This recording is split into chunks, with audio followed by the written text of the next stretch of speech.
तो आज काफ़ी अहम बैठक होने वाली है रूस और यूक्रेन के बीच। आज चौथा दौर रहेगा जहां पर ये बातचीत होती हुई दिखेगी। तो देखना होगा कि वहां से किस तरह के डिसीजंस निकल कर आते हैं। एंड अगर आप देखें तो यूक्रेन की जो राजधानी है कीव, इसके पास गोलाबारी बढ़ती हुई दिखी है। तो कहीं ना कहीं यहाँ पर बातचीत के दौर के बीच में भी जो अटैक्स है वो अभी भी जारी है। पश्चिमी यूक्रेन पर भी रूस ने हमले शुरू कर दिए हैं। तो यहाँ पर इसका एक और अपडेट है। और साथ ही खेर्सन के बाद अगर आप देखें तो यहाँ पर अब मारिउपोल शहर पर भी रूस पूर्ण कब्जा करने की तैयारी में है। तो काफ़ी सारे अपडेट्स यहाँ पर रशिया की सेना की तरफ से निकलकर आते हुए दिख रहे हैं कि किस तरह से वहाँ पर वो टेरिटरीज पर अब कब्जा कर रहे हैं। आप देखिए फ्राइडे को ऊपरी स्तरों से गिरावट आपको अमेरिकी बाजारों में तो आती हुई दिखी थी, पर आज का हफ्ता, इनफैक्ट ये पूरा हफ्ता जो है काफ़ी इंपॉर्टेंट रहेगा। खासकर यूएस में जो फेड की ब्याज दरें हैं 16 मार्च को जिसका डिसीजंस निकल कर आएगा, वहां से सबसे अहम क्यूज जो है उसके पहले भी देखिए मंडे और ट्यूसडे को भी ये इसका इम्पैक्ट जो है ग्लोबल बाजारों पर तो बनेगा ही, साथ ही उसको देखकर भारतीय बाजारों पर भी इसका इम्पैक्ट आएगा।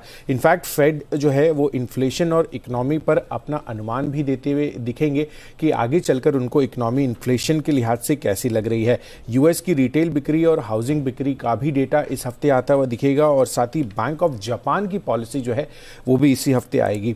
इनफैक्ट अगर आप देखें तो ग्लोबल से मिले जुले संकेत ही हमें देखने को मिले हैं फ्राइडे के सत्र में। सबसे पहले अगर हम देखें तो शुक्रवार को जो अमेरिकी बाजार है वो ऊपरी स्तरों से, इनफैक्ट अगर आप डाउ को देखें तो 570 अंकों की गिरावट जो है टॉप लेवल से आपको फ्राइडे के सत्र में होती हुई दिखी। इनफैक्ट नैस्डैक भी करीबन 2% टूटा और S&P 500 और जो ब्रॉडर इंडेक्स है रसल 2000 वहां पर भी करीबन 1.5% की गिरावट हमें देखने को मिली। तो एनर्जी को छोड़कर सभी सेक्टर्स पर आपको बिकवाली रही।